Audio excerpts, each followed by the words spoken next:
तर शरद पवार यांच्याकडे जोरदार इन्कमिंग होण्याची शक्यता आहे। अजित पवार गटाच्या मोठ्या नेत्यांनी शरद पवारांची भेट घेतली आहे। त्यामुळे शरद पवार दादांना पुन्हा एकदा धक्का देण्याची शक्यता।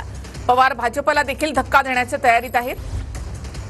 कोणकोणत्या नेत्यांनी पवारांची आतापर्यंत भेट घेतली आणि कोणते नेते पवारांकडे जाण्याची शक्यता आहे ते आपण पाहूया।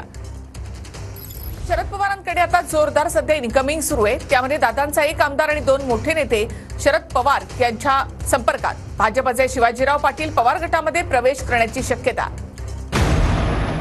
पहिली भेट अजित पवार गटाचे माढ्याचे आमदार बबन शिंदेंनी शरद पवारांची भेट घेतली।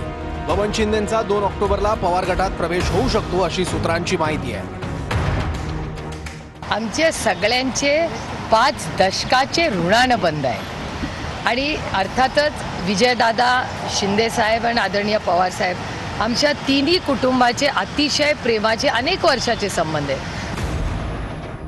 दुसरी भेट अजित पवार गटाच्या विलास लांडेंनी पवारांची भेट घेतली आहे।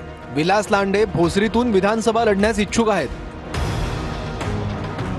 तिसरी भेट भोसरीचे ठाकरे गटाचे नेते रवी लांडगेंनी शरद पवारांची भेट घेतली। भोसरी विधानसभेवर ठाकरे गटानं दावा सांगितलाय। भोसरीत सहकार्य करावं अशी विनंती रवी लांडगेंनी पवारांना केली। चौथी भेट अकोले विधानसभेसाठी इच्छुक असणारे अमित भांगरे यांनी पवारांची भेट घेतली। अमित भांगरे किरण लहामटेंविरोधात लढण्याच्या तयारीत आहेत। कोल्हापुरात भाजपला खिंडार पडण्याची शक्यता आहे। चंदगडमध्ये कागलची पुनरावृत्ती होण्याची शक्यता आहे। पुणे जिल्ह्यात दादा गटाला धक्का बसण्याची शक्यता आहे। दौंडचे रमेश थोरात पवार गटाच्या वाटेवर आहेत अशी माहिती सूत्रांकडून कळते। पवार गटाकडून शिवाजीराव पाटलांशी संपर्क झाल्याची माहिती मिळते।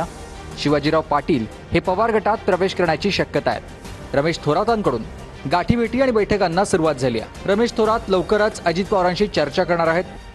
शिवाजीराव पाटील हे देवेंद्र फडणवीसांचे निकटवर्ती आहेत। उमेदवारी न मिळाल्यास पवार गटाकडून किंवा अपक्ष लढण्याच्या भूमिकेत रमेश थोरात आहेत। जनतेच्या ज्या अपेक्षा आहेत त्या मी पूर्ण करणार। शरद पवारांसोबत जनतेच्या अपेक्षा त्या पूर्ण करणार। त्यांचं म्हणणं आहे की बाबा तुतारी मिळाली तर घ्यायचीच आपण, अशी त्यांचं ठाम मत आहे। बरेच जण संपर्कात आहेत, पण पवार साहेबांचं मत आहे सगळ्यांनाच घेऊन फायदा नाही, काही निष्ठावंतांना आपल्याला संधी द्यावी लागेल। त्यामुळे आता पवार साहेब ठराविक लोकांचाच कदाचित विचार करतील आणि तो ठराविक आकडा जो आहे तो फार कमी असू शकतो। पुढच्या काही दिवसांमध्ये ज्या ज्या लोकांना तिकीट मिळतील, जे दादांकडे आहेत, आता जे आपल्याकडे येतात, आणि फक्त दादांचे नाही भाजपचे सुद्धा अनेक लोक संपर्कात आहेत। त्यामुळे कोणाला तिकीट मिळतंय कसं मिळतंय याच्यावरून तुम्हाला अंदाज येईल की कोणाकोणाला संधी दिली।